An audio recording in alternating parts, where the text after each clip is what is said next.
Hello, people out there in the internet world. This is hashtag Total Markout. This is episode 23. This is season 2. And this is the nasty nerd, the fantastic fanboy, and most importantly, the Geek King. Keep it nice and short and sweet. And I am here, as always, in the studio, live in Stanley, north of England, with the pedantic prick, the prince of professionalism, the sometimes uploader, and the swallow of my own hair, apparently. the exquisite editor, Hiya. and the man who right now is having trouble with his tongue, the boss, Steve Jones 313. How are you doing, boss? I can't decide what aspect of my own hair is swallowed. It's either on the top of my head or my beard. No, you're not. Dude, you're not a 12-year-old girl who thinks she's too fat. Stop putting your fingers on your throat. Yes, that was an anorexic joke, and yes, people who know me will think that very cruel. Two tragic things about that. One, it was from my beard, and two, it was white. I'm getting old. Getting? Either that or my saliva has bleached yet. Getting old? This has been a quick week in the world of professional wrestling, the world of sports entertainment, if you will, the world of must-see television. Now, boss, we got a few things to do, and when I say a few things to do, I mean basically, let's talk about Raw. Yeah. Let's talk about SummerSlams. Yeah. Let's talk about SummerSlam. Yeah. Let's talk a little bit. Can we talk about one more? Yeah. Let's talk about a little bit of Impact. Yeah.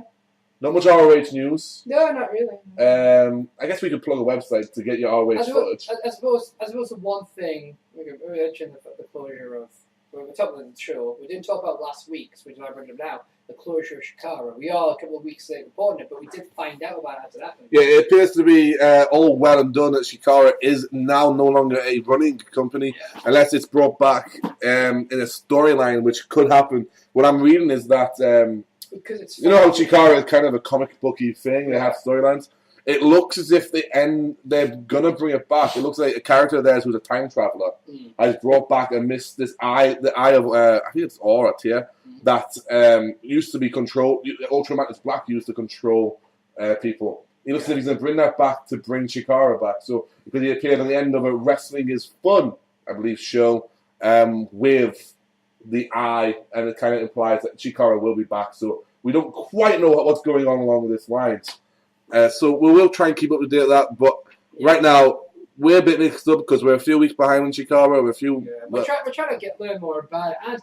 But as Geek was alluding to, it's been quite a not necessarily quiet week, but a rather orderly week of wrestling. We have TNA news to talk about. Obviously, the recap of Raw.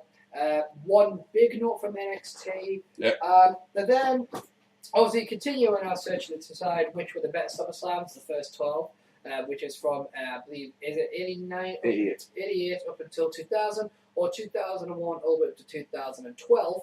Obviously, as we looking ahead at 2013. Yep. And then afterwards, we don't have any questions for this episode, so afterwards it'll be beer, pizzas, and kicking the shit out of each other. Yes. But we do. We'll talk about a bit of TNA. Boss has some news, another firing, and I have a little bit to talk about the actual show itself.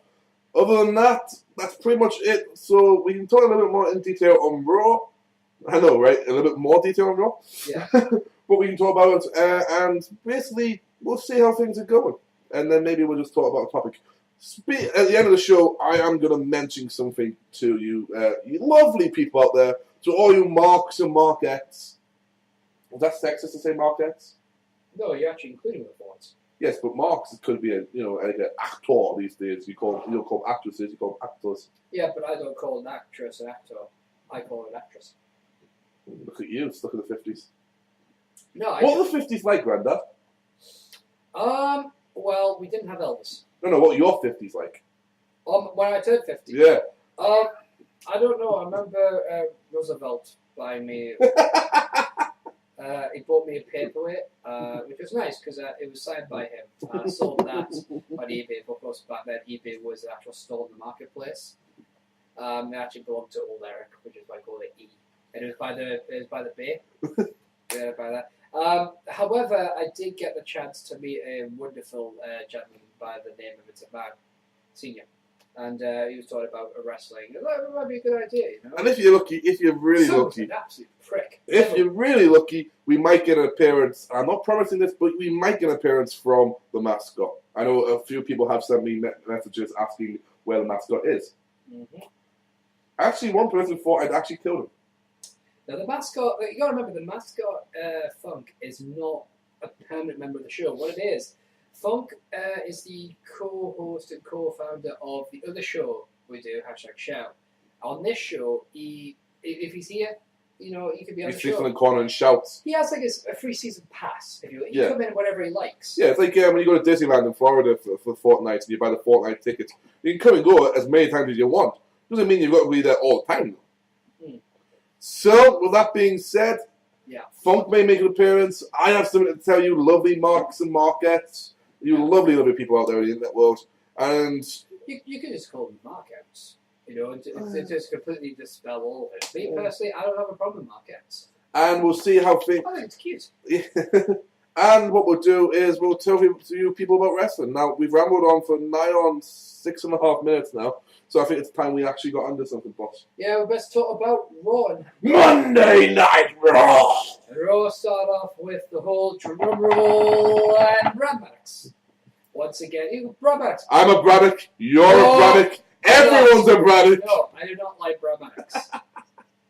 Oh, the face I got when I called Boss a Braddock.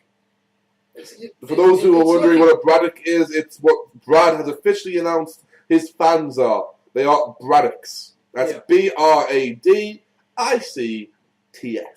Yeah.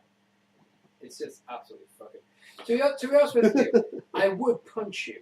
But that would be like throwing a Fabergé egg into ballistics gel. Pretty much. It won't do anything, and you're probably going to break the fucking egg.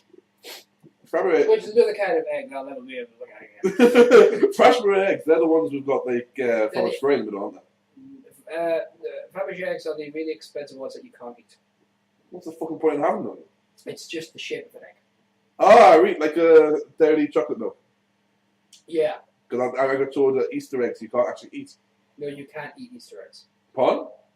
Well, we having a word with my mother. Yeah. Sometimes inside an Easter egg, there's other sweeteners as well. Okay, so we started out with, you can tell we're in a good mood. It's a bit of a loopy show. This show will not be a serious one. We're busy. Brad Maddox it's a contract signing, and he calls out for John Cena to come to, John Cena comes out the ring, then Daniel Bryan. Well, John Cena comes out and first they talk about why he chose John Cena, and John Cena chose Bryan, and Maddox is implying that he's not strong enough, he's not big enough, and maybe he's got some mental issues. Yeah, carry on. I'm entertaining myself. Yeah, which is interesting with a new song.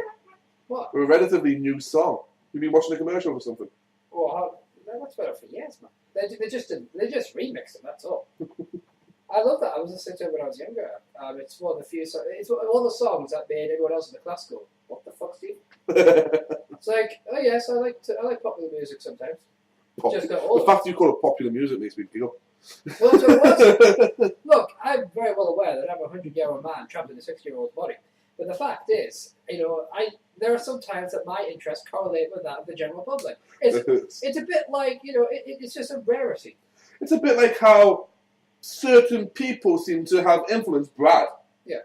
Now, Cena says if it's about being the biggest or the strongest, go give this belt to the Great Khali, which is a thing me and Boss both applaud him for. It's a very good point made.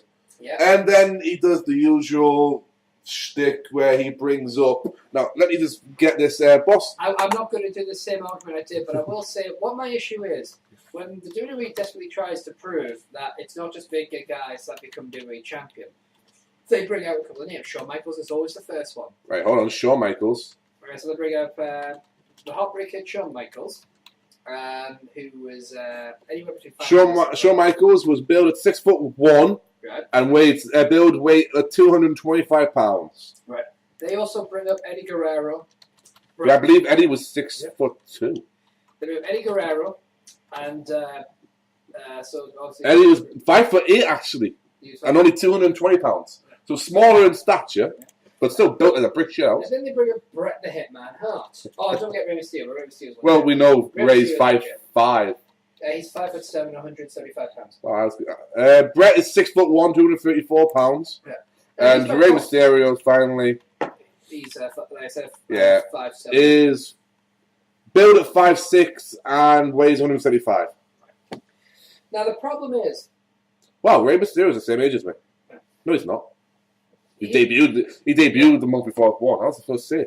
now I've been able to say it before, but here's my problem. I will give you.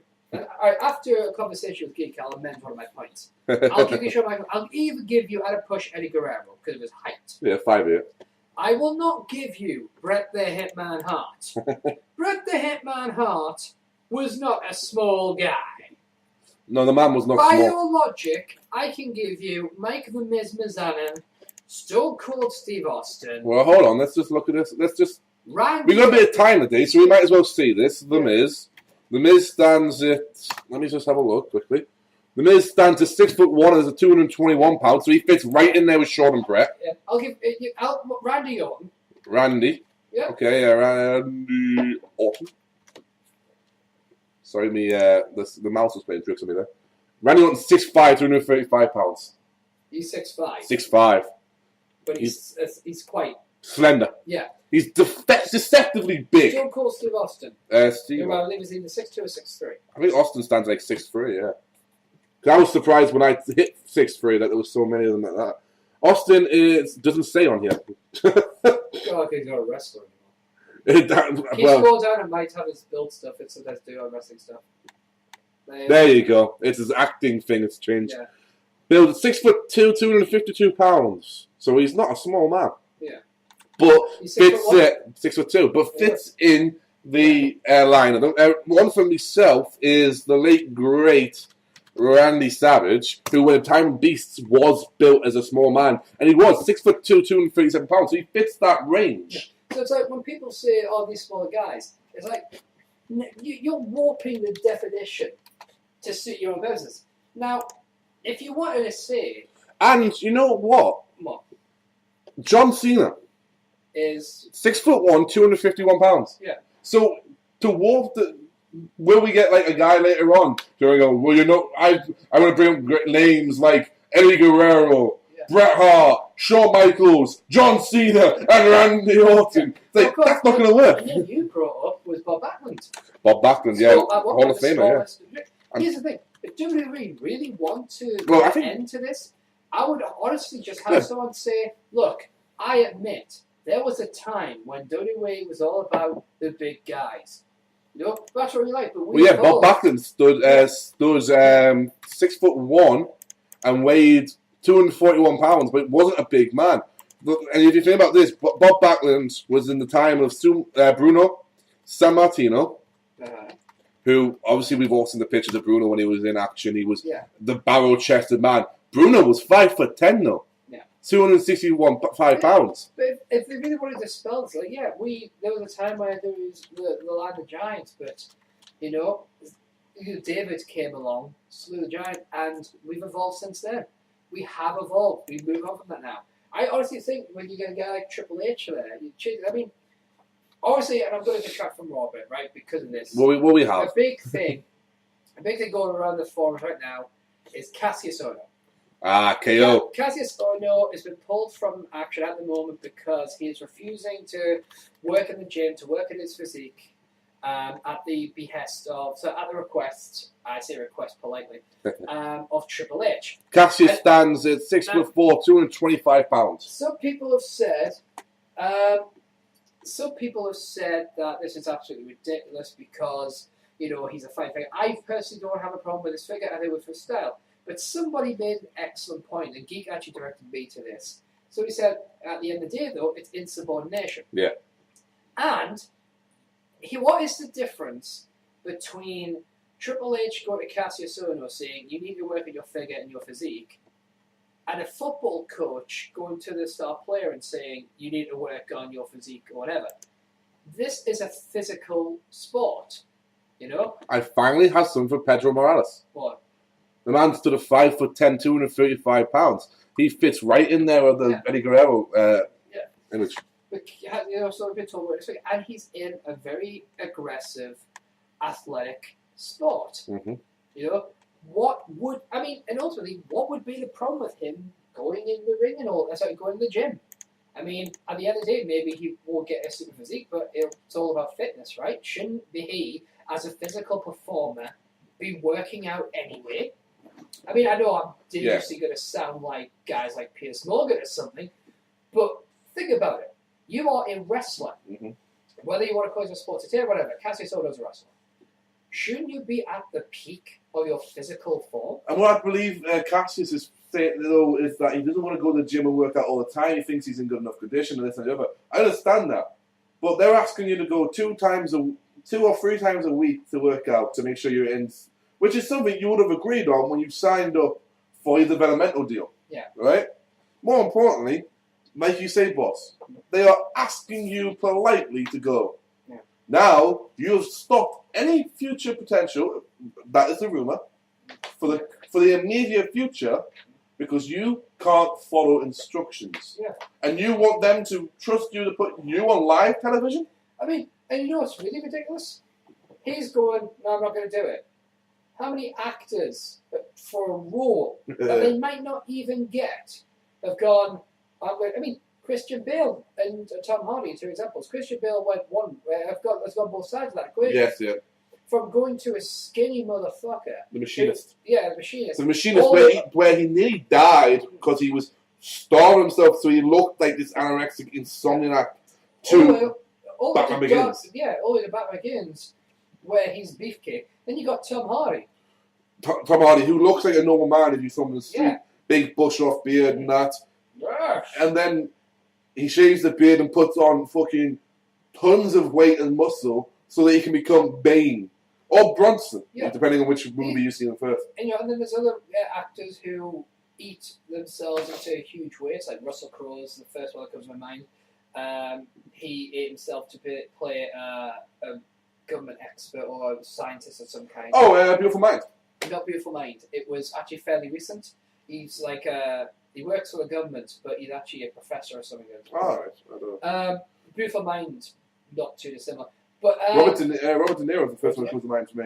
Raging Bull, he got himself into the shape to be a boxer, Jake LaMotta, and then they stopped filming for 40 days. Yeah. He put on over, I think it was 40 to 50 pounds to blow up, and suddenly became the end of Raging Bull. Yeah.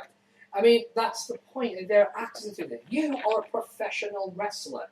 It is your job to be at the height of your physical performance. And that means getting this as a job. Look, I host a show. It's not my job to be the peak of my physical fitness. But you are doing DDP yoga. I do DDP yoga.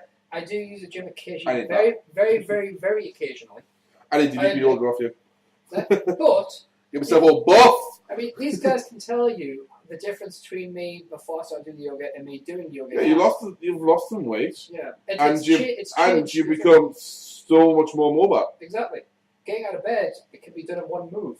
Yeah, exactly. And, I can move, like, when I have a bit of a fun wrestle, like we're just having with my mate, when it comes to a little bro who's, fit as a fiddle, I can glide around trying to keep up with him. Yeah. Can't outrun him, but you've got Cassius. So Cassius Ohno really needs to set his game. But, as you said, we have tried this. So let's go back in the ring with Brad Maddox, general manager, John Cena, and Daniel Bryan. Now, Daniel Bryan interrupts this. Yeah. Daniel Bryan has his opinions on the whole thing. John Cena signs a contract. As Daniel Bryan's about to give his rebuttal, Brad Maddox interrupts him and goes, there you have it! The contract's out! Oh, Bryan didn't like that. No! He interrupts him. He says, I have not worked this hard to get this far, to get to this point. And says, this is all I've ever wanted, and this is all I will not have you ruin it. He goes, do you really think you can win this, though, Bryan? Yeah. Come on, Daniel, do you really think you can win this? He signs it and says, yes, no, yes, no, then fine. Tonight, you'll face multiple opponents. Yes. He's going to run the gauntlet. Now, it's implied he's going to run the gauntlet. Never actually said it until they show the graphic. Now, as I pointed out, the boss, what was fun was they pointed out the first graphic, which had 3 people on it. We came to the next graphic later on. It had 2 people. 2 people on it. So the third surprise wasn't a real surprise. Yeah. Now we get through it and we'll go. Let's do storyline based today. Yeah. You know. Take the lead, sir. So we go to the next time we see Daniel Bryan, he's warming up, and John Cena goes up and says, "I just want to make sure you get to SummerSlam, kid," and all this, and he goes, "Hey, I don't need your help." Blah blah blah. Yeah. There was a thing in the locker room where basically Daniel Bryan is preempting John Cena coming out to help in the ring by saying, "If this was the other way around, you would do the exact same thing. If you come down the ring and help me in my matches, I will see that to me that'll show that everything you said in the ring, all the compliments and all the platitudes, was just a lie." So what I like is that has hinted, or at the very least referenced their friendship without actually mentioning it. But that is subtlety, and that's what the WWE's been missing for a while. Yes, but the problem is on Sunday that will all change. And it'll be blown wide open. But we will talk about that shit stain of a show to come up in a minute. Yes. Right now, let's get to the gauntlet. I apologize if that was a little bit loud in your ear. I am very close to the microphone.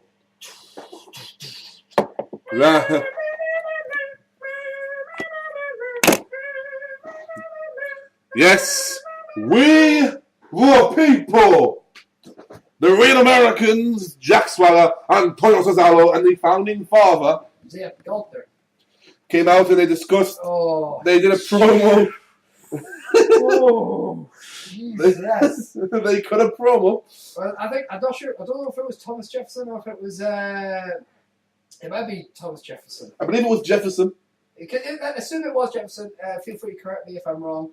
But they always feel free to correct you. Oh yeah, because you can do no fucking wrong. I'm the Geek King.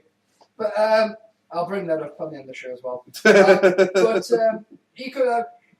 He were the founding fathers of this country, and if Jefferson. Sorry, no, it was Austin. Austin, yes. The man who fought for Texas, died for Texas. The man the city's named after because they were at University of Texas. If Austin was here, he'd be on the Maury show asking for a DNA test. I'm just like, oh God. But good news, good news, you're not the father. At least this time in Texas, which he could have in Texas, gone sneaking across our borders. Needless to say, the first opponent for Daniel Bryan, for some reason my mind went back. Yes, I'm still surprised Alex Jones doesn't like them.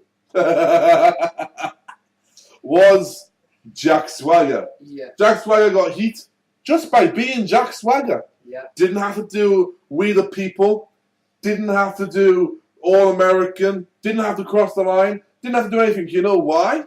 They're in Austin, Texas, the University of Texas. Go long, hook 'em Longhorns. As Boss just alluded to me, doing the symbol that Swagger did. Swagger is an OU. Boomasuna.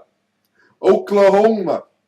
That is like, and to put them once again, just to show the analogy, as I've probably said it many times, so if you're playing the total markout drinking game, this is one drink. I have made up a total markout drinking game. I haven't posted it yet, so but I will get to worth it. One drink for Geek making a sports analogy and referring to rival teams such as.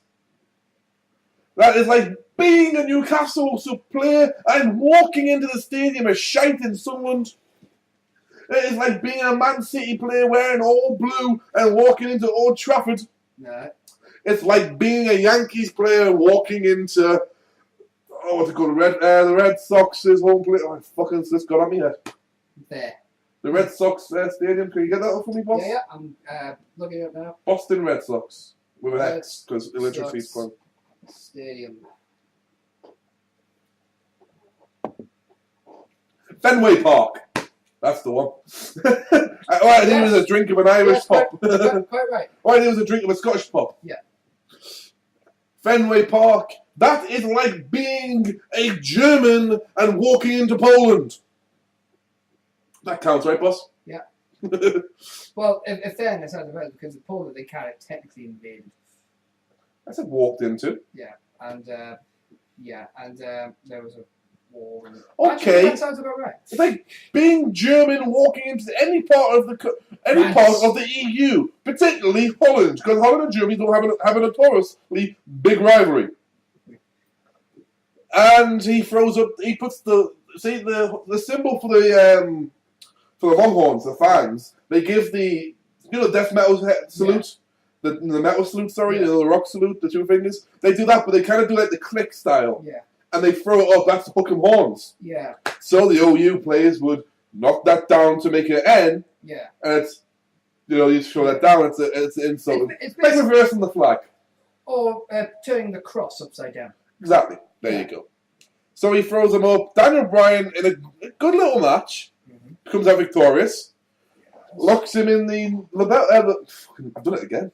You can call it the bell lock. It's all right. All Monday, Tuesday. Sorry, I was Wednesday. The commentators have been doing the same. Yeah, I was calling it the bell lock. Is of course back to being the yes lock. So I believe he tapped out. Does Swagger tap out? Yes, Swagger tapped out. Yeah. The next opponent, Antonio Cesaro, a real American.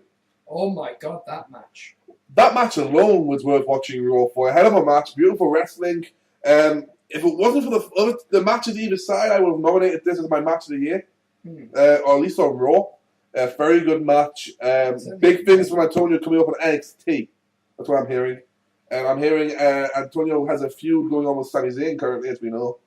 Yeah. This week on NXT, him and Zeb Coulter did a We the People video where they promised that they would find out if Sami Zayn was actually a legal immigrant allowed to work in the US. And if they weren't, they were going to make his life torture. And Antonio says this: we will find out.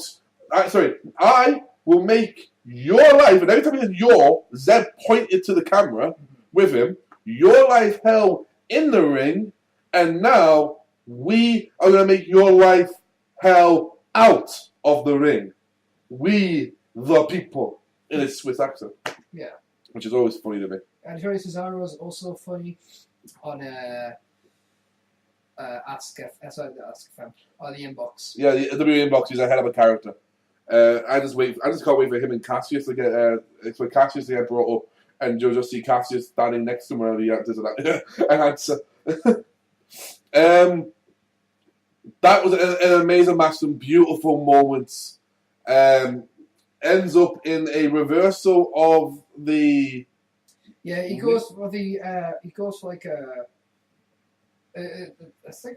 Because I was thinking, was it the neutralizer? It wasn't the neutralizer. He did reverse that. But... He reversed it, and then it was it looked like a high flying move. He was going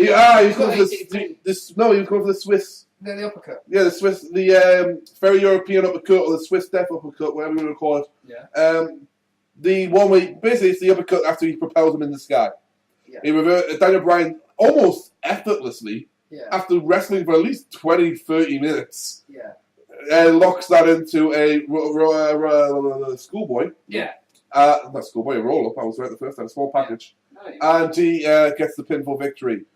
Then we cut to Maddox and Alex Riley.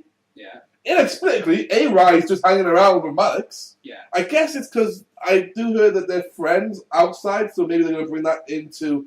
Like, Maddox's friends are going to be hanging around with him, so it makes sense for A-Ray to be there.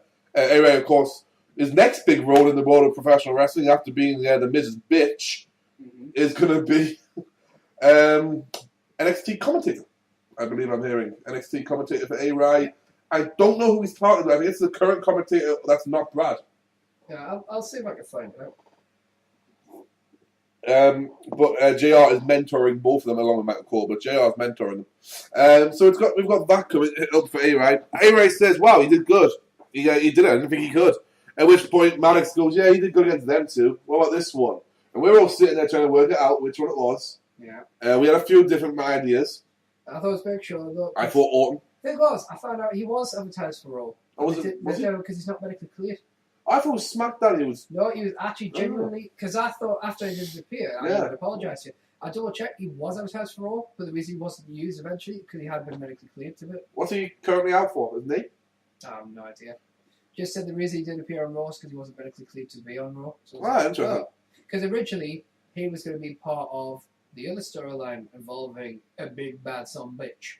Yes, him. Which we'll get to. We'll get to him as well.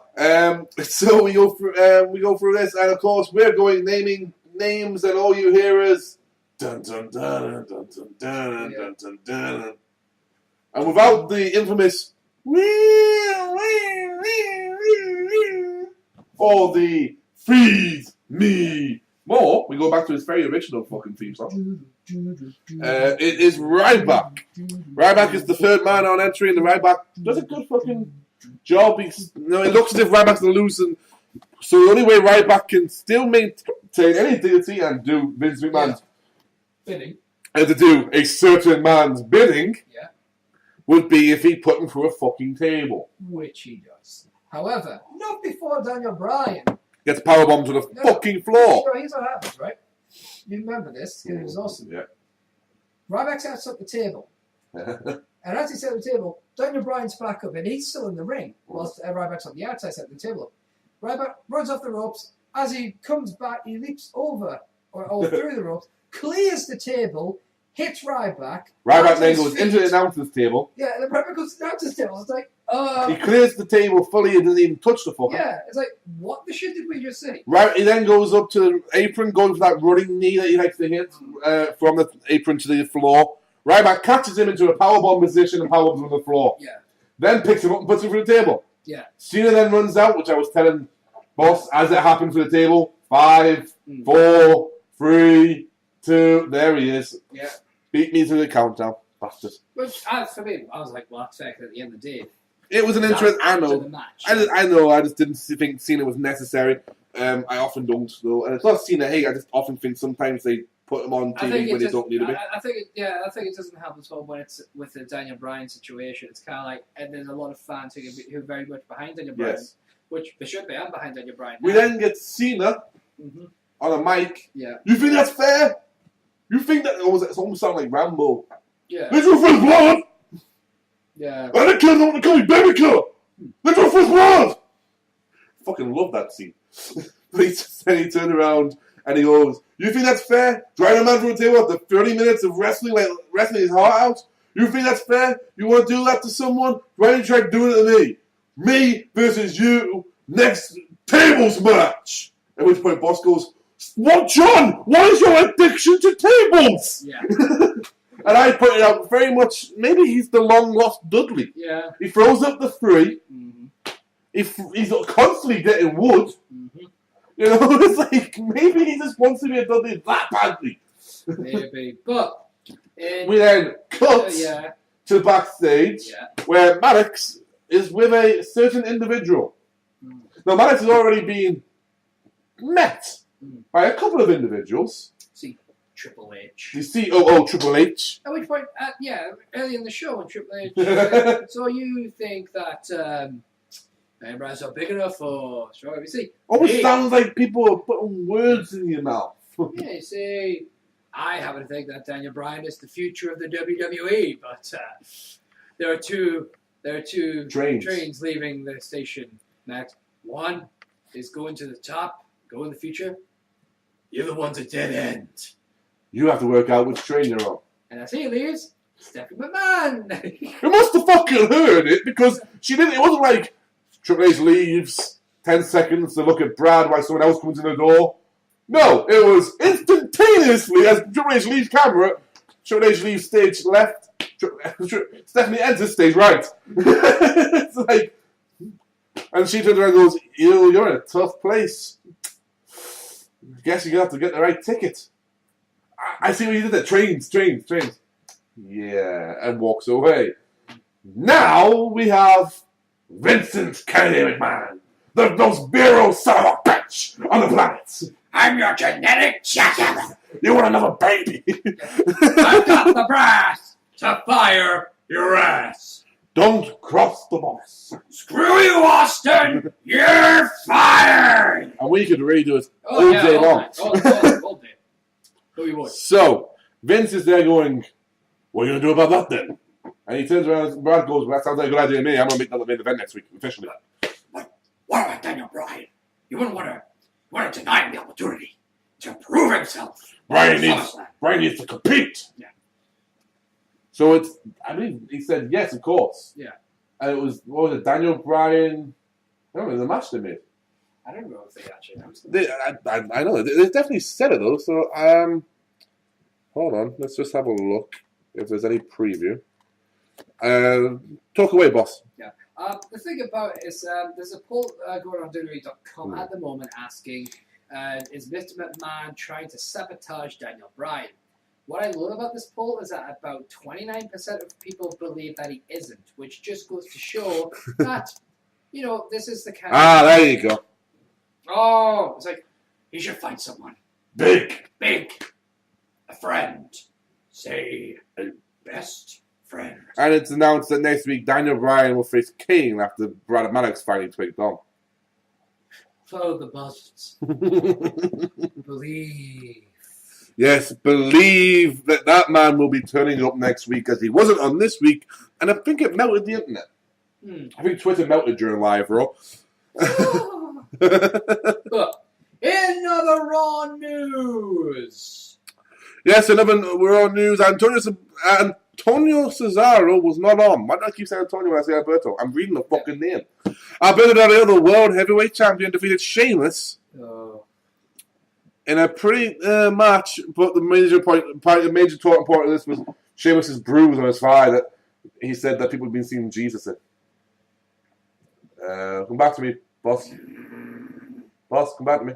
Sick of hearing about his fucking thigh. I've heard more about his thigh than fucking Pamela Lee's tits. Wow, really? Just shut the fuck up, people. Next up, in one half of the primetime players to face stuff with one half of ENC. Yes, Christian faced Titus O'Neil and boom. Dolph Ziggler then fought Darren Young later on in the night in an excellent fucking moment.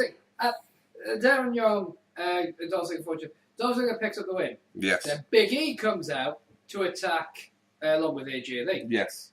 But Dolph Ziggler fights back and then is able to throw Big E over the top rope after he misses the E train. Throws him over the top rope as Big E shows fucking great athleticism, which is not an easy way for me to say, as you've heard me many a time on here. You did well. Throws and lands on his feet just to run straight back into the ring. As Dolph Ziggler exited the ring as he's beautiful. You need to watch that exchange. And he just turns around and goes, "Oh, I'm too good for you."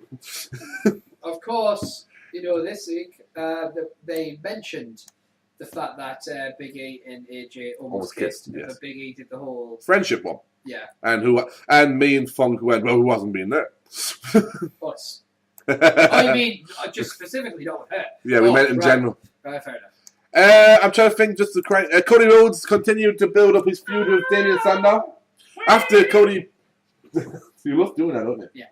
After Cody Rhodes decided that he had enough cocoa butter and ran the... he not only Cody Rhodes had a busy week, Yeah. He beat JBL in a duel. Spoilers. Yeah.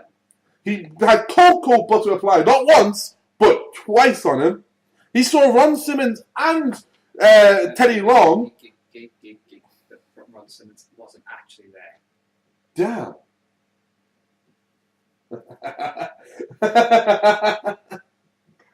And he refused and threw the briefcase into Damian Sandow after Damian Sandow said he deserved and earned the opportunity to be the keeper and protector of the briefcase. And this week they continue to build that feud up in a very well done. Damian Sandow's on commentary. He did a fantastic job of commentary, destroying Michael Cole. Every chance he got. It's like, what titles have you actually held in the WWE? Well, I'm the Lord of Logic. I'm the Lord of Literacy, the Duke of Decency. Yeah. It's just like, okay, how many championships? It's like, I'm the uncrowned world heavyweight champion. It's just like, he couldn't. Like, how are you going to do this, Michael? It's like, damn, Michael, nobody likes you. I mean, there was like, even when Michael Cole makes a legitimate point, everyone's like... You felt bad. Yeah, I can't remember what it was. There was one where he made a legitimate point where he was right. Yeah. And JBL and King were wrong. Yeah, he called something in the ring. And you turned around and went, "Shut up, Cole." No, I was like, the problem is, when Cole says something right, it might as well be wrong. Yes, so Cody Rhodes was facing Fandango. Yeah. Sorry. Calm down. Fandango. Or if you're Darren Young, Fandango. Don't hit my head. Or if you're us, ooh, Summer Rae. Back in the room. Hello.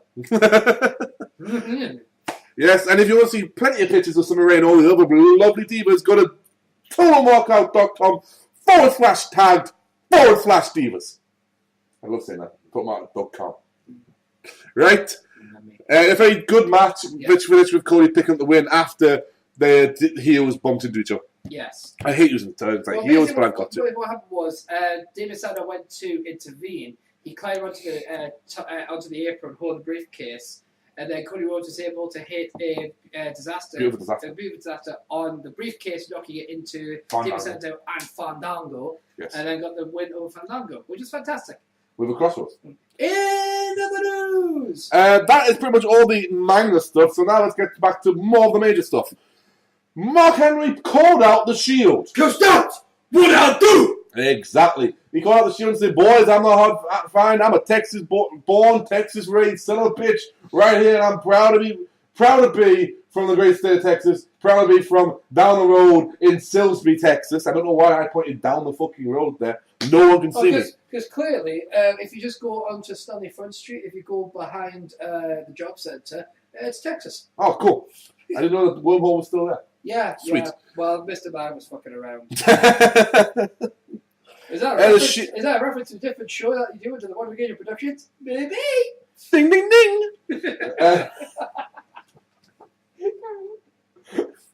The Shield happily answered. We haven't even drunk beer yet. Nope. Sierra Hotel Indigo Echo Lima Delta Shield. Stop with the jaw. Stop with the fucking jaw. And we all know it's not that. It's Believe the Shield. Okay. And the Shield came out to answer him. Mark was doing good. Yep. Then it overpowered him. But Mark had something going on. Mark had something up his sleeve. Mark... Where's that ooh? Where's that ooh? Ooh! Oh! I'm on fire. And out came the Usos. Came running out, face paint, pants falling down, grabbing the nuts and all. And they run out and they clear house. And then they just set them up for Mark Henry to kill them. Now Mark, that's millions of dollars. I know. That's the only black man dance you can do it. I like the $1 million. I know you do. Now, Mark, I like the millions of dollars. Yeah, everyone likes millions of fucking dollars. You just like millions of dollars? Communists. What, are you trying to say I'm red now? You know who else does like millions of dollars? Al-Qaeda. Yes, mention them two things on the next show. I'm sure that will get shut down. Yeah, you know what's that called up? Sneaking across. Crash that border. Yes, the Usos came out and cleared house. And it looks like, if I'm to predict the cards now, that SummerSlam will have the WWE title match, John Cena versus D. Bright, my beard. Flying goat. The Flying Goat, the greatest of all time. Da-da-da-da. They will have, I'm going to say Alberto versus, probably Sheamus. No. I know who it is. All right. Because I know what happens on SmackDown. All right, well, we'll discuss that after the show. I don't know, because I haven't seen where they go with Alberto at all. Yeah. But it'll be interesting. I want to see where they go. That one, Big E and AJ probably in a handicap match against Dolph, if not just Big E and Dolph. Yeah. I would suspect Cody Rhodes versus David Sandow. Hang on a second. What's your... I know. I've just realised. Brad Maddox. Yes, the product Right, is the general manager. of Monday Night Raw. Yeah. AJ Lee. The former general manager of Monday Night Raw. You remember what happened when AJ Lee was general manager? Brad, Maddox was a referee. and he fired her. And she fired him, sorry. Yeah. Because he was the one that deceived them. Yeah. It'll be interesting to see how they go with that. What's the bit that they completely ignore? Yeah, exactly. They will. No one else remembered it. No, they probably did, but In just no one fairness, mentioned the it. band hired AJ Lee, so it might be a case of... Yeah. I'm going to say Cody Rhodes versus Sandow, possibly for the briefcase. I'm going to say RVD will have a match. At this point, it could really be against anyone. Wouldn't mind seeing it against Barrett again. Mm. And Mark Henry and the Usos versus The Shield. Mm-hmm. And I feel like I'm forgetting someone. Sorry, what? Sorry, I didn't hear you. You in the back. What did you say? No, louder now. One more time, as loud as you can. Best in the world! That is correct. How did I forget the best in the world? CM Punk. As of course, CM Punk was on Monday Night Raw. Yeah. And I'm about to tell you what happened. Yeah. Would you like to know what happened? I want to know what happened. Well, I'll tell you what happened. You tell me what happened. CM Punk called out Paul Heyman, called out Brock Lesnar, and said a lot of things, basically elaborating on what he said last week on Raw, but said, it's SummerSlam, I want all of Brock Lesnar. I want SummerSlam, the best versus the beast. Yeah, And then... I'll just see if I can find the promo itself on Tumblr, because Tumblr tends to be the best place. The best place to find such promos. Then Paulie appears. Yeah. Paulie turned around and said, best versus the beast. Live by satellite. Best versus the beast. I like it. It's clever. Don't much care for who gets top billing. And the whole time was talking to Brock Lesnar, who was off screen, coincidentally. And said, Brock, what do you think? He accepted it. So at SummerSlam, we will get best versus the beast. Now, the reason I'm not going to go into detail about this promo, boss, right, is because I can't. Why is that? Because I can't give it justice. These two once again proved that they are the best in the company today on the mic. Punk is the best in the world. Heyman is a genius on the mic, always has been. So what I'm going to do, I'm going to leave it up to us. I will either try and find the clip and put it on Tumblr, or I'll try and find maybe some GIFs, some interesting pictures, some interesting artwork, and put that up on the Tumblr, which you will give you the address to later on. Yeah.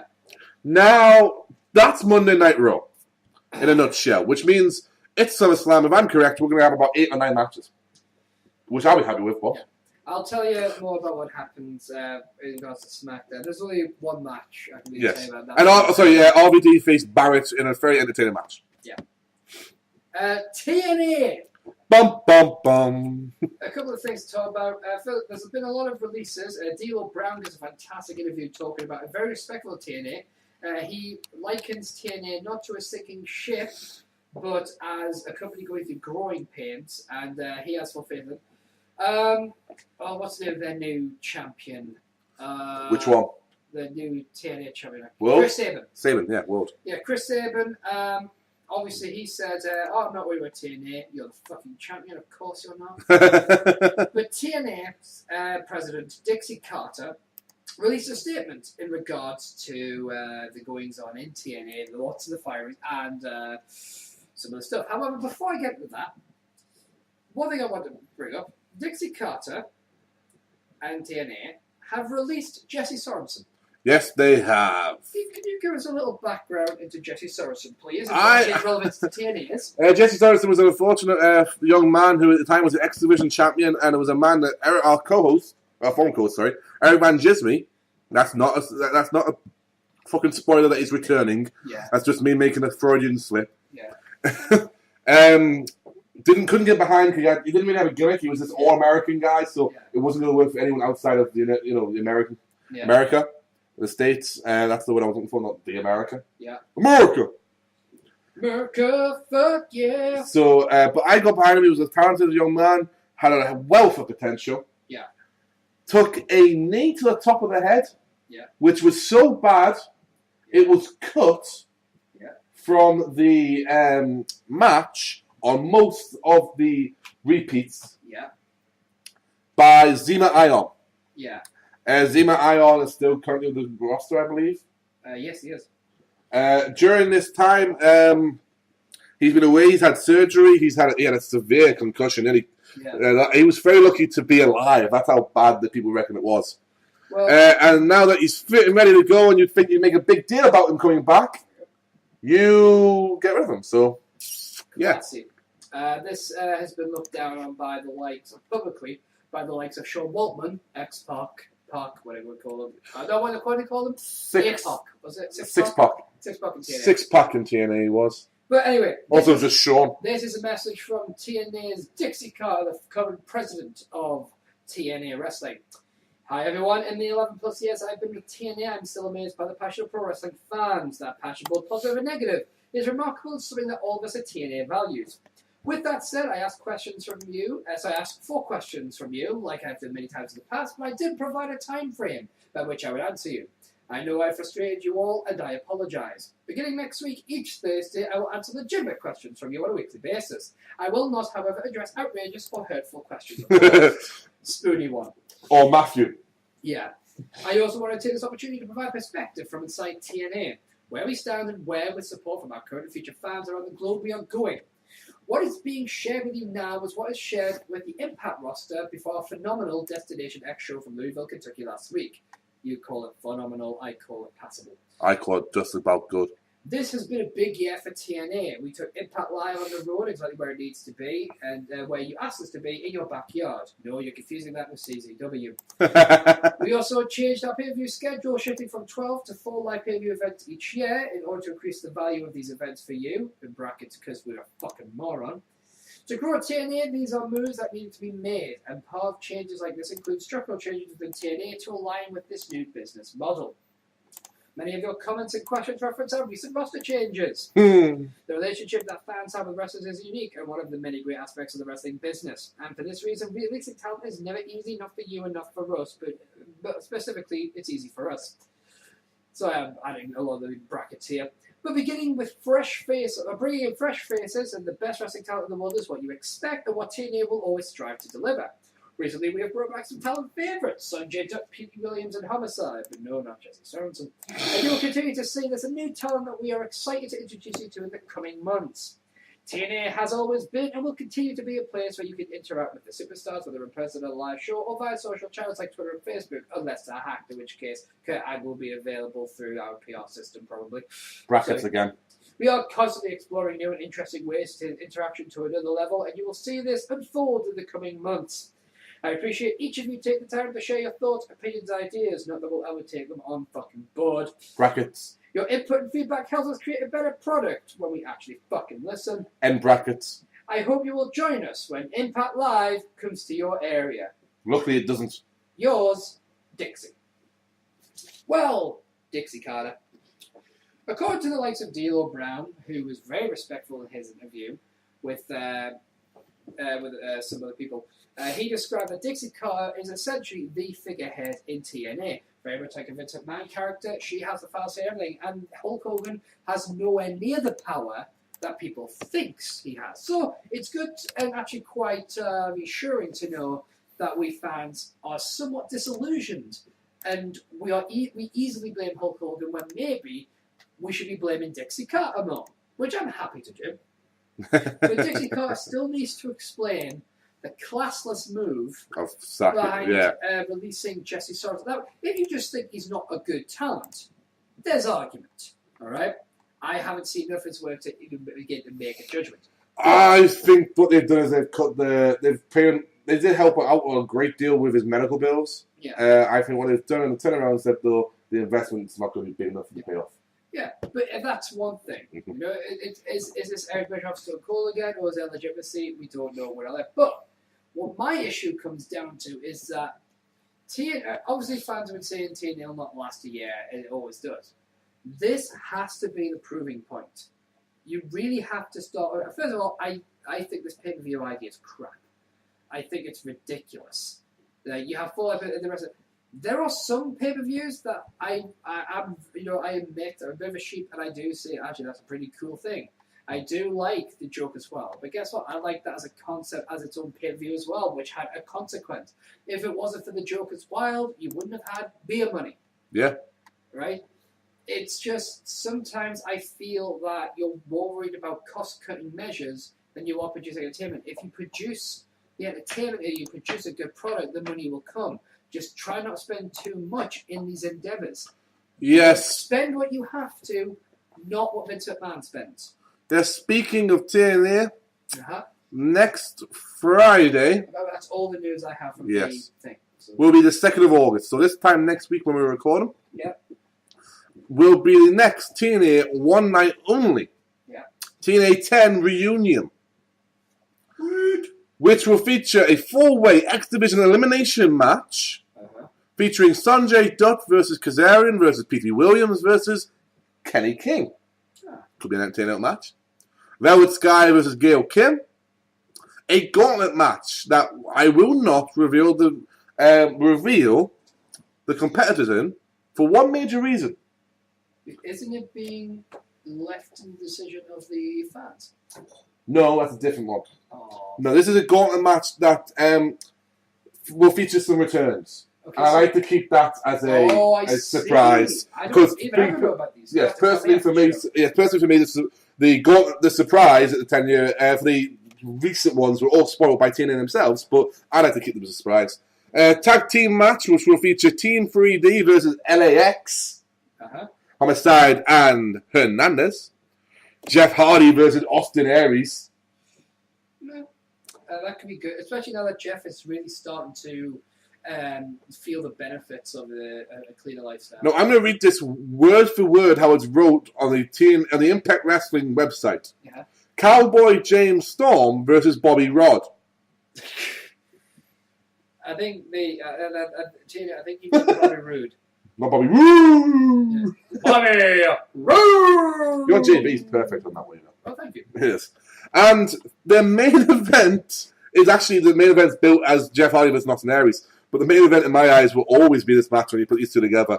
Olympic Gomez Kurt Angle versus the Samoan submission machine Samoa Joe. That is a match I will look forward to. Yeah. Also on TNA's website, you can currently vote for what happens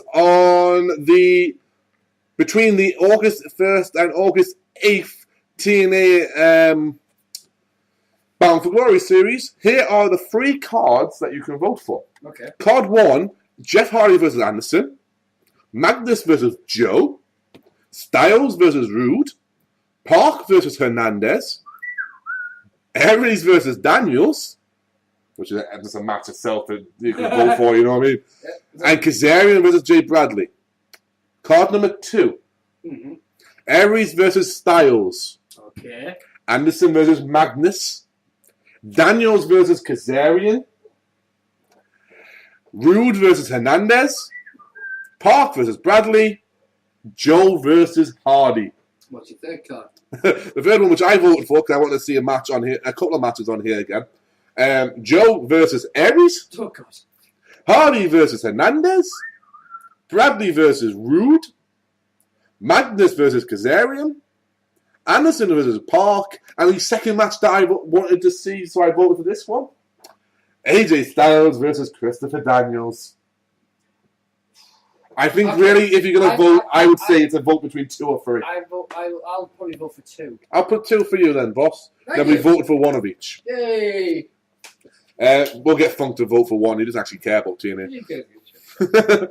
Yeah, and we'll see which one it is on Thursday on the August 1st, I believe. The first one. So, that is something else. Also, couple of insights things about wrestling. About the actual show itself, not us just bitching about it. Manic is your new X Division champion. Yes, that's correct. We're in the spoiler part, so shut the fuck up and stop complaining. He won the X Division title match. Because by the time this is voted up, you probably would have seen it already or seen the results. And after having Hardcore Justice 2, a couple of weeks ago, the one and only, they're having Hardcore Justice Impact, which will feature one Hardcore Justice match, steel cage match between the world champion Chris Sabin versus the former world champion Buddy Ray for the world championship. So that is his rematch. August 15th that will take place. So over here, I say August 15th will take place. It'll happen at the same time over here. So there you go. Quickly, Ring of Honor. I told Boss before we started we didn't have much to talk about. Then I remember the date, Boss. The date is July 26th as we record. Yeah. Guess what tomorrow is? Tomorrow is Saturday. July 27th. And July 27th, when the Ring of Honor World Title tournament kicks off. The match is confirmed for the World Championship show, if you remember, which is, sorry, let me just have a quick for you. I'm going to read the, once again, read the website because they do a great way of hyping it up themselves. Yeah. For the first time in Ring of Honor history, the world title was vacated. So now, for the first time since Road to the title in June 2002, when Bryan Danielson, Prince Nana, Xavier, Christopher Daniels, Scoot Andrews, Loki, Jay Briscoe, Spanky, Biohazard, Paul London, Doug Williams, Jody Fleisch, Johnny Storm, Amazing Red, Jerry Lynn, and AJ Styles began their quest to become the first Ring of Honor World Champion. A tournament will be held to create the 19th World Champion. So 18 separate people have been the World Champion before. Well, there you go. It's impressive. If you answers on a postcard for this one person who spoils the bunch. The tournament kicks off in Providence this Saturday night. So yesterday. Yeah. When we return to Rhode Island for a round of Ring of Honor Wrestling TV tapings, and it will continue in Toronto and NYC, New York City, before coming in Philadelphia, during Death Before Dishonor 11 weekend this September. Not only do we have the first opening round matches for you this weekend, but it also marks the return of the Forever Hooligans to competition, a loaded 6-man tag match, a teacher versus student collision, and more. Here is the lineup for the Ring of Honor television tapings. Adam Cole versus Mark Briscoe in the first round match. Right. What do you reckon, boss? Don't care. Come on, who do you think will win? What's the match again? Cole versus Briscoe in the first round match. Here's the problem. I don't like the Briscoes. I never have. But you are a fan of Cole. I do like Adam Cole. Yeah. That's why I don't care. Because it's like, here's my problem. Will Adam Cole win? Well, they signed him to a 5-year extension. Mm-hmm. But Briscoe... it's Mark, not Jay, so... Yeah, but a lot of people do think that he's going to one day take over where Jay left off. Yeah. So this one, I'm like, I've got a horrible feeling that Cole's going to be left out in this one, and I think so, yeah. going to move ahead. If it's not, that'll perk up my optimism. Lethal versus Dutch in the first round match? No, this is going to be a real match. I think Lethal will take this one. I was very surprised that Sanjay Dutt's in this, given the fact that he's just appeared in TNA. Yeah, the reason being he signed up this before he signed a TNA contract. Yeah. And he's still only getting paid, and actually for TNA, Dutt is on a pay-per appearance. But I think on this occasion, Jay Lethal is definitely going to go through. I think Lethal is my final. I think Lethal. At least the semis. He'll get the final or the semi-final. Yeah. Machine Gun Carl Anderson versus ACH. Don't give a shit. Don't know any of them. I know. Yeah, and for me, I think ACH will go through. I think Anderson, who's currently part of the Bullet Club in New Japan Pro Wrestling, and I will be talking about that next week. Don't worry, I haven't forgot about New Japan. Yes, New Japan Wrestling will be mentioned on this show, and it won't be just as a shoot. Okay. Because there's a big match coming up that looks very good. Adam Page versus Silas Young. This is the qualifying match, of course, for the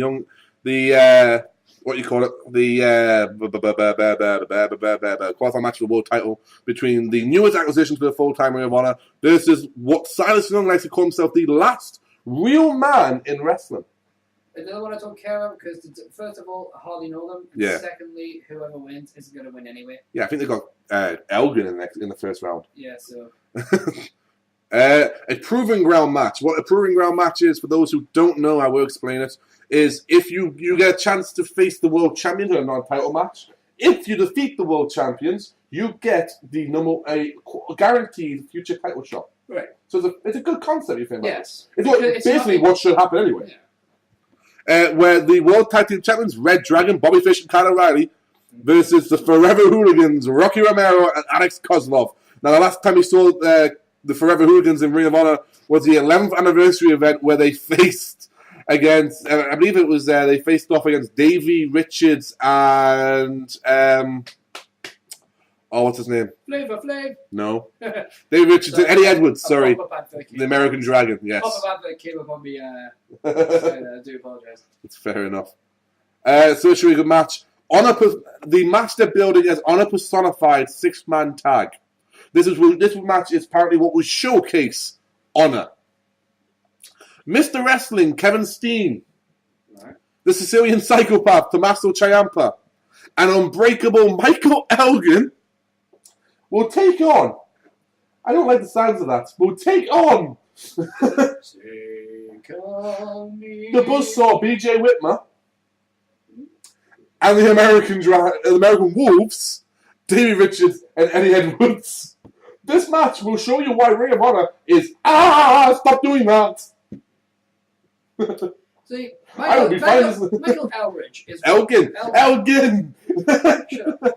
That's part of the drinking game. Yeah, Michael Elgin is the only superstar I know that can make me cringe without the need of weaponry. I know.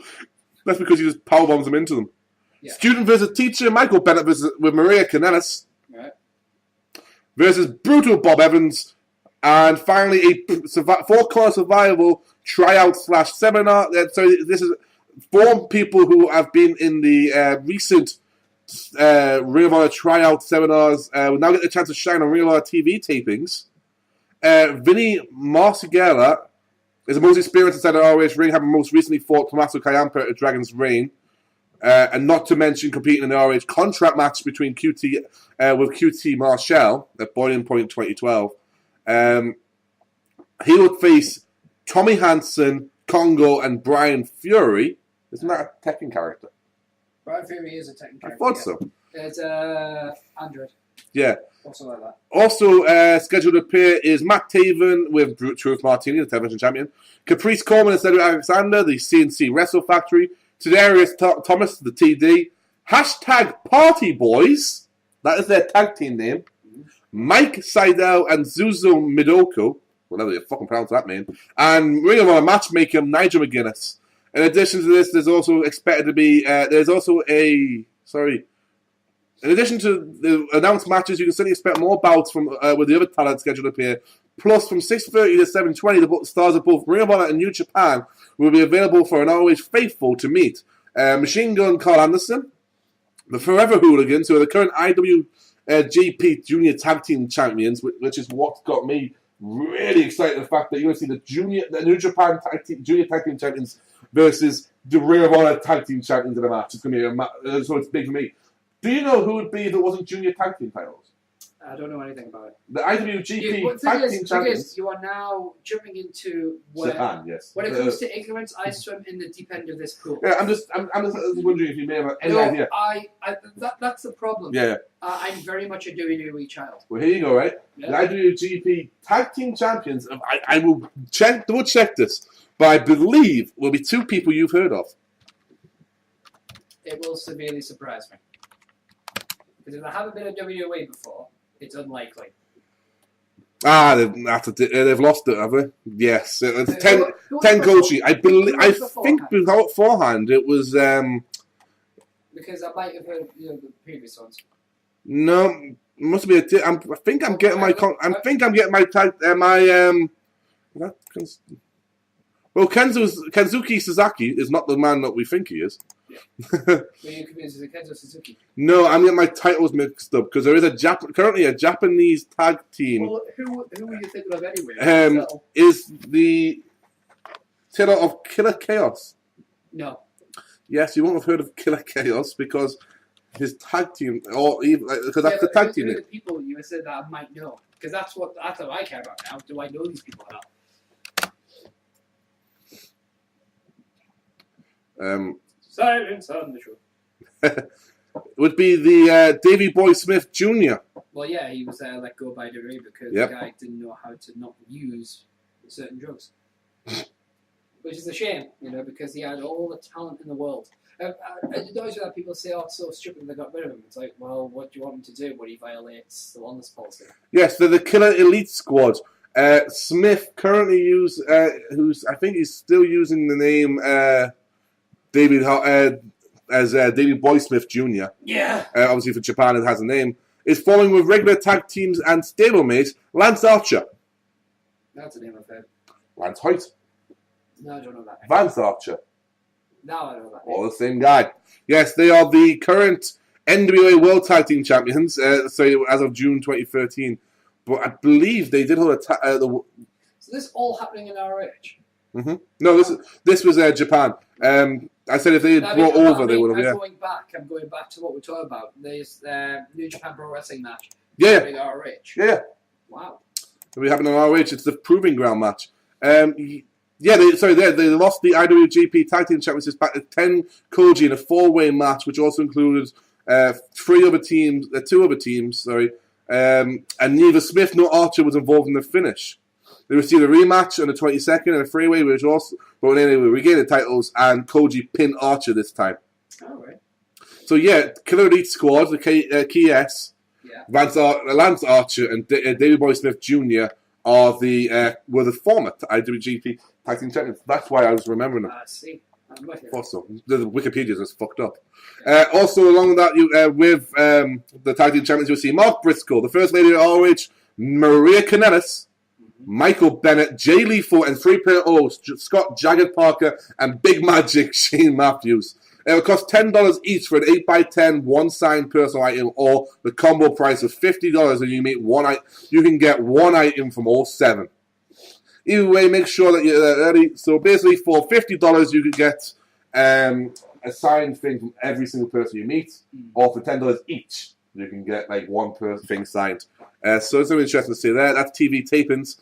One last thing for Ring of Honor before we go to You Gotta Watch, or shall we say, You Gotta Watch! We haven't done that in a couple of weeks, and people have complained to me. Oh. At Death Before Dishonor 9 in NYC, it was Roderick Strong versus Eddie Edwards who clashed in the first ever Ringmasters Challenge. Now, boss, you like innovative matches, right? Innovative matches, that makes sense. Yes, it was a 2 out of 3 falls match, only won by Die Hard in a sudden death overtime period, but with some very specific stipulations. The first 4 of the challenge could only end via pin. And it was Roderick who picked up the victory in the initial fall, while the second, won by Edwards, could only be won by submission. Yeah. So you get it so far? It's pretty simple. First fall is pinfall only. Yeah. Second is submission only. No, that makes sense. Yeah. The third and final match of the contest was contested under a 15-minute Iron Man match. Okay. But with 15 minutes concluded, there was no decided winner. On the spot, then executive producer Jim Cornette declared that it would be a sudden death OT, and after 40-plus minutes of war, Edwards finally picked up the victory. So essentially, what the Ringmasters Challenge is, pinfall for the first fall, submission for the second fall, and if necessary, 15-minute Iron Man rules match, so as many falls and what? Right? Okay. You with me? I understand. Yes. That's what you mean. And sudden death, overtime if necessary. Right. The reason I bring this up is because it's back. The Ringmasters Challenge has been brought back by Roderick Strong, which is ironic considering I'm pretty sure he lost the first one, I think I just said. Yeah, Edmonds picked it up. I'm just going to say now, I am a fan of innovation, but that sounds like one of the stupidest ideas I've ever heard in wrestling. And why would that be? Because I'm all for wrestling, and I like long matches. But why not have an Iron Man match? Yes. I think the idea is that it's supposed to show heart conditioning and skill. You don't need to have a gimmick for the third one. It's not like WWE where it's like, I'm this match, for your third one, it couldn't have been a last man stand. I originally thought when I originally read it, the first time they brought it up, it was supposed to be that, but they changed it rather than saying like it's a Texas Tornado Death match where you got to get pinned for and in 10 seconds to get up. Yeah. They decided to change it to a 15-minute one because that was done during promo. Yeah. They said I could beat you I'm not going to beat you twice. I'm going to beat you 4 times. And the guy goes, well, how are you going to do that? He goes, let's change the third fall, and it came quite organically. So now that's the Ringmasters Challenge. But that's the thing. It's like what I would like. What I think would be innovative is if the Ringmasters Challenge was your first was a pinfall, so it's a submission, but your third one... You've got to reinvent yourself and come back to Stone Cold Steve Austin. No. Your third one... That's a smart joke. Get us. Your third one... One idea. Your third one has to be, you have to come up with it when you have it, because it's such a rare match. It's like... It becomes quite organic. Yeah, so it's like, And if it could be that what, I'm going to beat you anyway. I will beat you here. I'll beat you in the back. All right, maybe it comes to claw count anywhere. Maybe it comes to no count out. Maybe it's no rules applied. Something like that. Maybe it is an Iron Man match. Maybe you do every now and then go back to your match. I just think it's silly though to have a 2 out of 3 falls for your last match as an Iron Man match where it's about getting as many falls as possible. Because even though it's 15 minutes, it seems like, well, what the fuck have you been doing for the past 2 fucking matches? You can't decide. I think the idea is that pinfall, you get the pinfall, you can sneak a pinfall. Yeah, but submission, you've worked on submission and the guy's given up. Yeah. So by the time you get to the third one, it's like, can the guy come back with a submission? Can the guy, or how many times can you fluke a win? Yeah, I mean, obviously, I don't speak for the entire. Yeah. I speak for a small minority of wrestling fans. I also very small. The right two people might work as well. In my opinion, it's my opinion alone, and I don't prescribe it to anybody else. In my opinion, it's stupid because it's like, for me, if I'm watching it... I like how you say it's stupid. Yeah, American fiancé, In my opinion, it's stupid. Yeah, she says stupid. I say stupid. It's an exchange, Well, then our words will come back and tell us about their journey. But for me, it would be more natural if it was last man standing. Yeah, I think that's... Because then it's... we couldn't decide it with a pinfall. We couldn't decide it with a submission. I'm just going to knock you the fuck out till you can't get back up. Yeah, well, have they done a last man standing yet? Because obviously they have a 20 count for their... they have a 20 count out of the ring. I don't think they have. I think the major reason is that it's kind of an ECW style of thinking where there's no... last man standing is, obviously it's like, a guy can't get up. Yeah. But the idea is that they always wanted a winner. Yeah. That's why it's 20 count. That's why it was this. That's why it was that. That's why DQ is a little bit more lapsed. Yeah. So you always have a submission or a win, or a pinfall. Generally in Ring of Honor, that's how you do it. So I don't think they have. I may be wrong. I'd love to see someone tell me tell me if I am. I don't mean that as a challenge. I actually mean if I'm wrong, tell me for fuck's sake. Yeah. But this is brought up because Roderick Strong said, let's put the world title tournament aside for one night in Alabama, and why don't we do the Ringmaster Challenge? What do you think, kid? So he's challenged Adam Cole. Roderick Strong has challenged Adam Cole to it, which should be an entertaining match nonetheless anyway, whether you like the idea or not. So that will take place, according to Nigel McGuinness, matchmaker for Ring of Honor. Adam Cole agreed to the bout and return of the Ringmaster Challenge will go down September 7th in Birmingham, Alabama. Shall we get a SummerSlam? Yes, let's get a SummerSlam and wrap this sumbitch up. SummerSlam, we start with 2001. Yes, 2001. Give me those juicy details. The tagline was, finally! The theme song was produced by Johnny Poole. It was sponsored by Chef Boryani. August 19, 2001, the attendance of 50,293 on the Compact Center in San Jose, California.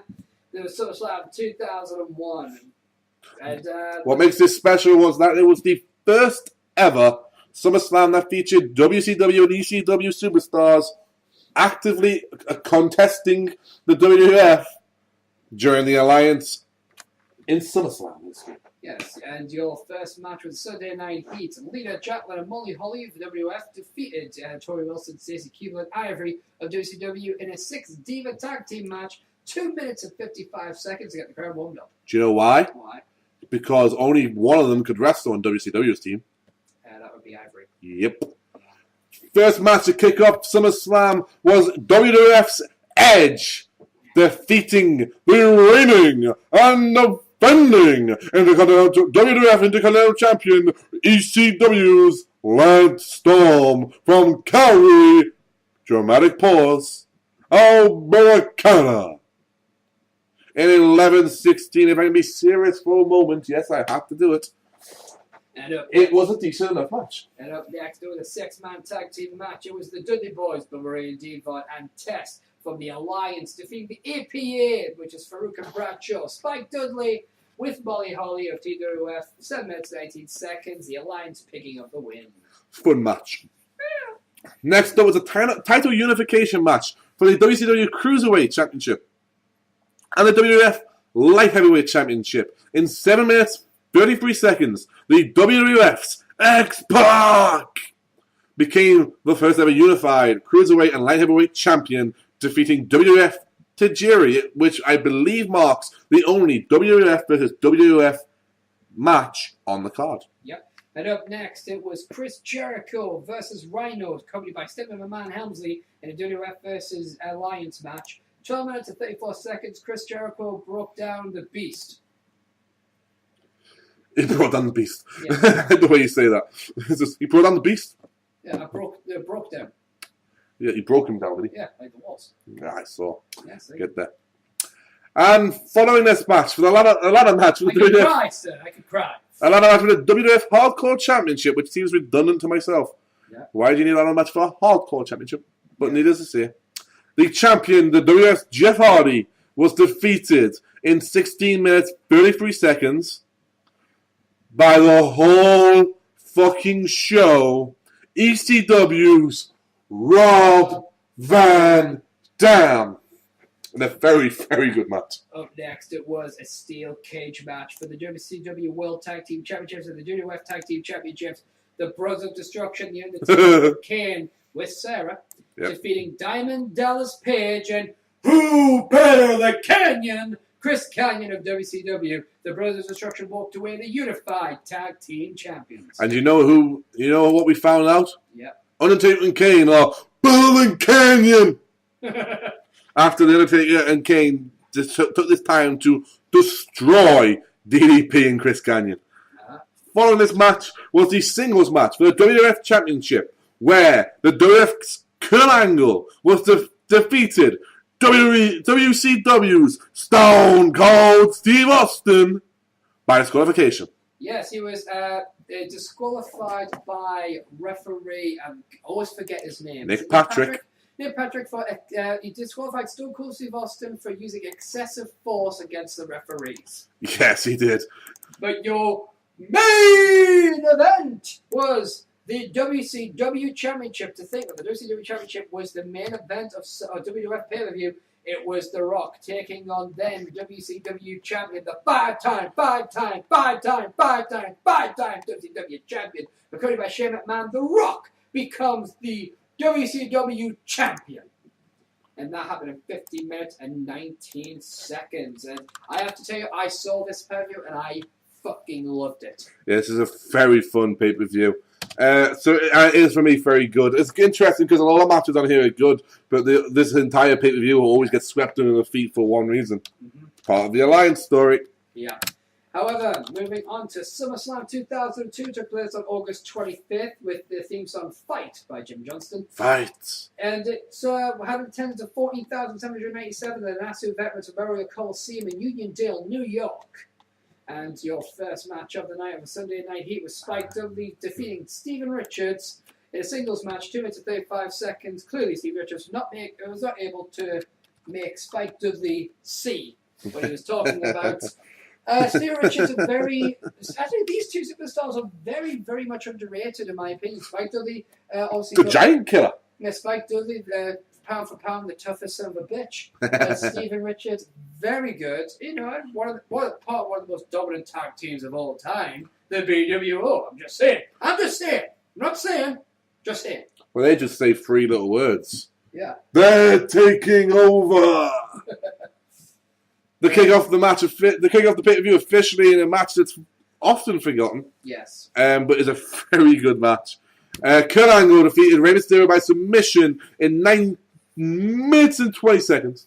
Up next, it was Nate Savoy! Ric Flair defeating Chris Jericho by submission in 10 minutes and 22 seconds. Next up, we had a very good match. Oh, yes. Edge was really hit his stride at this period of time thanks to his feud with Kurt Angle previously in the year. Yeah. This time, this is when he was really hitting the going. Yeah. Edge defeated Eddie Guerrero. Oi, Hans! In a singles match in 11:47. I apologize for your ears. Don't worry. Calm down. Fucking hell. Up next, it was a match for the WWE Tag Team Champions, the Un-Americans, Lance Storm and Christian, taking on Booker T and Goldust, a.k.a. Bucket Dust. Yeah, And the Un-Americans picked up the win, retaining the WWE Tag Team Championships. Interesting note. Yep. My WWE13. Yeah. Look at just formed themselves. Oh. I think it's great so that you keep it going again. Although he's still pining to fight Cody Rhodes. Yeah, I know. Following this, The Undertaker proving what a real American was like and what a real American badass was like when he kicked Teth's 2 buck teeth down his throat and sent the Canadian all the way back up to the Great White North. But before that, you had a WWE Intercontinental Championship match. I missed that. I thought you just did that. You saw Undertaker and Dead man! Chris Benoit lost his championship to Mr. Monday Night, the Super Saiyan of SummerSlam, Rob Van Dam! The guy it doesn't matter at what point he jumps off. He could jump off the fucking Mount Everest and still land in the middle of the ring. Woohoo! Woo! DuckTales. Oh, you've really got to do this next match. Oh. This was my match. I think this may be my top 5 SummerSlam matches. This is definitely in that list. You know what? I'll do that. I'll probably think about that the week after SummerSlam, and I'll give you my top 5 for that episode. Yeah, I'll do the watch. 2013's has to offer. Yeah. So Shawn Michaels returns to the ring after 4 years off. Yeah. I don't know why I'm stressing this to you, boss. You knew how long it was Yes. because you lived them years I did. retroactively. Yes, in my older days. To face in an unsanctioned street fight the man who tried to cripple him, the man who tried to smash his face into a million little pieces into the windscreen of a car. His former best friend, Triple H. In a match that nearly went half an hour and you feel as if it's 10 minutes. But in your main event, The Rock walked in as the WWE champion. And on this night, the path, the destiny was set to cause one mark to lose hope for the business. So that one day in 2013 Royal Rumble, that mark would feel some vengeance. For on this night, Paul Heyman, the Antichrist of the WWE, he appeared before SummerSlam, and he, with his sacred and most unholiest of artifacts, opened the book of Heyman and made unto the chant to summon the demon that would dethrone the WWE champion, Brock Lesnar! The Beast Incarnate became a WWE Undisputed Champion and the last WWE Undisputed Champion. Yeah. As after this, he would walk off Monday Night Raw and say he signed exclusively with SmackDown. And the man that would end The Rock's last ever WWE Championship until The Rock came back in 2013. Yes. I remember this pay very well, and I loved every match on the card except the main event. It's a good one for me too. When you had Shawn Michaels as Triple H, the main event didn't mean anything anymore. Yeah. So it doesn't devalue the pay-per-view in my book at all. And, you know, if anything, I'm watching that thinking, wow, The Rock is being a bit of a bitch. To me, it looked like The Rock didn't sell. You know what I mean? Like, he wasn't doing a good job. Yeah. But I love that pay-per-view. And I will go down record saying it's a good pay-per-view for me personally. Yes, it's a good one for me too. So finally, SummerSlam 2003 came to you on August 24th. The theme song was Saint Anger by Metallica and an attendance of 16,113 in the American West Arena in Phoenix, Arizona. And your first match of the night, there were 2 Sunday Night Heat matches. Your first one was Matt Hardy defeating Zach Gowen by forfeit when Zach Gowen wasn't able to make it to the ring. I think this might have something to do with Brock Lesnar breaking his only one leg. Yeah, might have something to do with that. So he won by forfeit in a record-breaking 0 seconds. Matt Hardy goes on record as having the shortest match of all time. Of course, WWE just completely ignores that fact. God, Matt Hardy deserves far more respect. Mainly because technically you can't have a match that lasts 0 seconds. Well, apart from that, I mean... Because if the bell rings, it's not going to be Are you telling me me, as a wrestling fan, that Matt Hardy doesn't deserve more respect? I'm telling you, as a wrestling fan, a man who knows what he's talking about, Matt Hardy can suck a cock for like... So as a wrestling... Do you know what? Him and Ruby Sky are fucking great for each other because they're both cock whores. So you're saying that Matt Hardy is just a massive waste of life. Kevin Steen does a fucking great piece of justice in the last Ring of Honor pay-per-view when he picked him up, split his legs, and put him into a ring post balls first and said, "You're welcome, America." Yeah. The last thing we need in this world is any Matt Hardys. We've already got a little Jeff Hardy, which is the girl. Are you telling me that Matt Hardy wasn't one of the greatest ECW? Watch your motherfucking mouth. But what about the time when he was the... God, he sucks, doesn't he? Yeah. He used to be good. We watching DVDs, the fact. We were watching Monday Night Raw from 2001, if you remember. I'm going to need some ice cream. Do you know what you're going to need? How about February of 2001? I think I need some grapes. Watch out for that taser. Although, when I have grapes, it's in the form of wine. Yeah, and make sure Ruby Sky is nowhere near. Ugh. Don't know where those grapes have been. Following this, we had Rey Mysterio defend his WWE Cruiserweight Championship and Shannon Moore successfully in 2 minutes and 3 seconds. Up next, there was a tag team. And I believe that was 3 seconds longer than Rey Mysterio thought he needed. There was a tag team match for the World Tag Team Championships, Raw's exclusive tag team gold. La Resistance, René Dubry and Sylvain Grenier defeating the Dudley Boys, Bubba Ray and Devon, with Spike Dudley to retain their World Tag Team Championships. Yeah, I believe it was just after this that SmackDown announced their own tag titles. Yeah.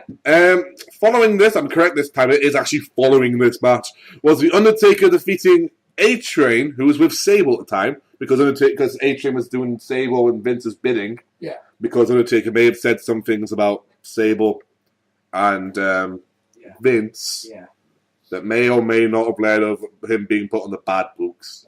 Yeah. And 9 minutes, 19 seconds, which is 9 minutes longer than Undertaker thought he needed. Yeah. Up next, it was Shane McMahon versus Eric Bischoff in a close category match. This resulted in... There was a match in which if Eric Bischoff had to sign a contract saying that at the end of the match, Eric Bischoff would have to fight. So it was just hilarious the way that they actually were able to set this match up. It really all stemmed from the fact that Eric Bischoff, wanted to do Linda McMahon. Yeah. So that doesn't say, well, say, Shane, you beat the crap out of his daddy. Sometimes he comes out. You slap a sister, he kind of laughs in Japan. But you touch his mama, kick your ass, boy. Anyway, Shane McMahon versus Eric Bischoff, first cut anywhere match, 10 minutes 36 seconds, and the greatest, most dramatic moment in WWE history. There was no moment greater than when the coach turned heel and attacked Shane McMahon with a chair. Yeah, but you... The coach returned. But you remember what happened to Coach? What happened? Stone Cold! Stone Cold! Stone Cold! Steve Austin hits the stunner on Coach and then on Bischoff, and then I believe he helped McMahon, which felt really weird. Yeah, he picked up Eric Bischoff. Shane McMahon picks up Eric Bischoff. Stumbles over, because remember, Stone Cold also wasn't allowed to necessarily tap people legends before. Stops him. He goes, oh, stunner. Yes. But yeah, Shane McMahon picks up the win. But like I said, greatest moment of all time. Jonathan Coachman turns heel. I mean, sorry. Sorry. And that's not mentioned anywhere. That's Boss's favourite SummerSlam moment. Sadly, yes. Following this was a fatal four-way for the United States Championship where Chris Benoit, Rhino, and Tajiri all fell to Latino heat when Eddie Guerrero lied, cheated, and stole his way to retaining the United States Championship in 10:50. However, for the WWE Championship in 20 minutes and 17 seconds, Kurt Angle and Brock Lesnar went toe-to-toe. Kurt Angle, the champion, Brock Lesnar, the contender. But Kurt Angle came out on top, being able to win, retaining his title.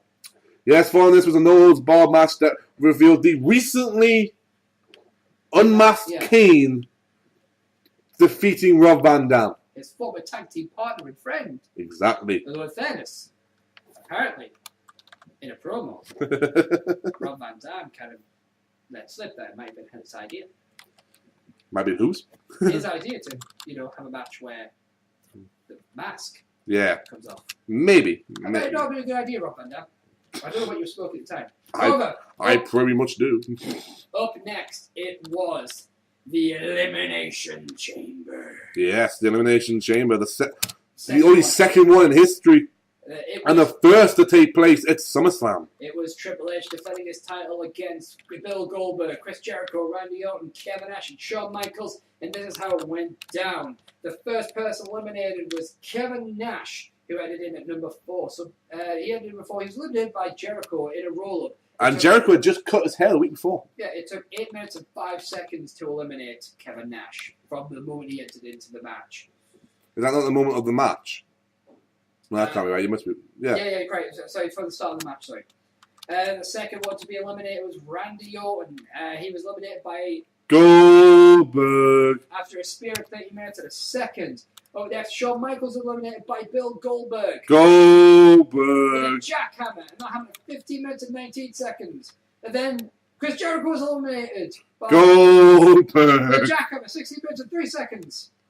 But then, Geek, who won this match? Triple H. Yes, he eliminated Bill Goldberg with a sledgehammer shot to the back of the head, 19 minutes and 12 seconds. Triple H retains the World Heavyweight Championship. One of my favourite moments in this is Triple H running back into the chamber and pushing the chamber down and holding on with strength. And then Nate's trying to hold it from the inside, from the outside, and he can't get a grip, so Goldberg just smashes through it. Yeah. It's that's fucking funny as hell, because obviously the chamber was already broken. Yeah. So he went, fuck it, I'll go through it. Yeah. And then he killed Jericho, doing the same thing with Jericho being a hold of him. I mean, Kane put Jericho through it the year before, but he never threw him. He threw him through it. He never pushed himself through it. Granted, this was definitely not. I didn't super love this one, but I thought it was a good pay-per-view. Yeah, I put it as good as well. Yeah. In my view, it's an entertaining pay-per-view. Yeah. It's not great. It's not bad. So it's good. Good enough. Yes, it gets you through the day. Yes. So as far as I'm concerned, good pay-per-view. So yeah. I think the second 12 are off to a strong start at the moment. Yeah, 3 for 3. Yeah. I believe the next ones ever come up, which would 2004, 2005. So 2004, 2005, 2006. Yeah, it's a quick preview like we like to do for yes.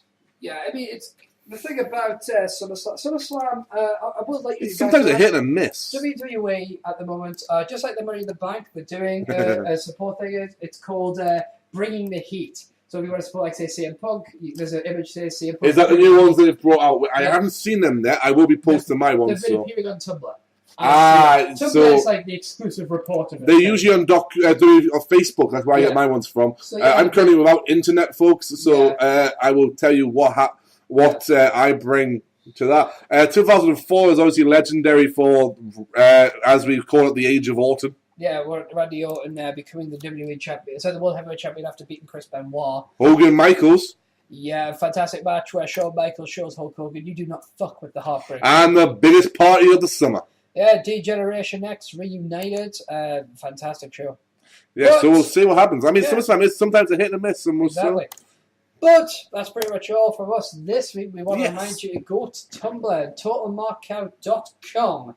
That's our site, ladies and gentlemen, where you can If you want to talk to us, go there. If you want to talk to us anywhere else, you can find myself at Geek King. That's G3K_KNG on Twitter. Yeah, that's G3K_KNG.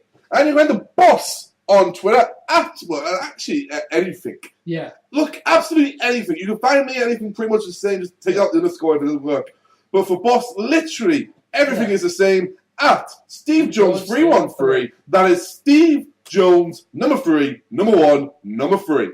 Now you got anything to add to us? If you want to show some stuff off, go to totalmarkout.com. Click on show off. You got something to ask us? Go to totalmarkout.com and click on Fan Corner. Click on the other links for lots of various goodies, such as the Ladies of Wrestling, Best in the World, BITW. Yep. Whatevs for a nice little surprise on there. And soon to come, a brand new one. This week we'll be launching it for one that we're going to call Beard. Yeah.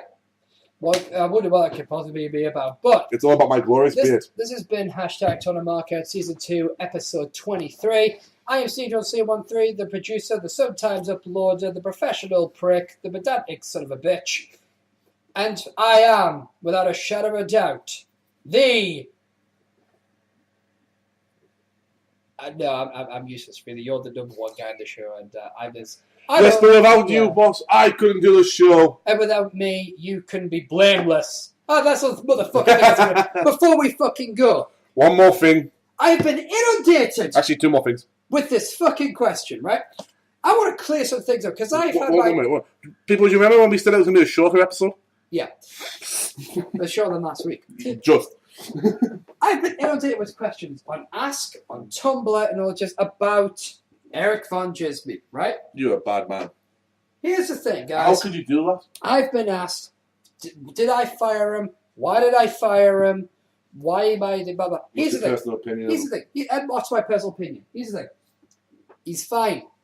He's a good guy. I'm just not talking right now in regularity because I'm letting things cool down. Yeah. Here's the thing, guys. I didn't fire him. He left. You would know that if you listen to the episode when we announced it. He left of his own accord. He wanted to do his own shows. They haven't appeared, by the way, just saying. And the fact is, I didn't fire him. Geek didn't fire him. Of course, I'm getting all the blame here. I get no heat. I'm getting absolutely no heat. I'm getting all this blame saying, why did you get rid of him? Look, my name's Boss, right? Because I produce everything. So the joke is I'm the boss. Geek and I both run the show. We're co-founders. We're co-owners. I'm the producer. He's the executive producer. I put together the stuff technically. His part of the production is I decide what helps goes in it. So whilst I pretty much run the content. Yeah. And you do the work. Yeah. Put it this way. When it comes to, if you're wondering what he does and what I do, as a producer, I put it all together. And then that also includes editing, which is why I'm also an editor. But I produce the actual stuff. You know, I put it together. I get the sound stuff together. I upload it and everything. The reason why Geek is executive producer is because whilst he doesn't do the technical aspect of it, he's part of the actual creation of the product. Yeah. A producer is someone that produces something. Whilst he doesn't do the technical aspect, he's the main driving force of the content. The news that we get, the stuff that we cover, the Tumblr stuff is mainly him. That is what it is. We did not fire anybody.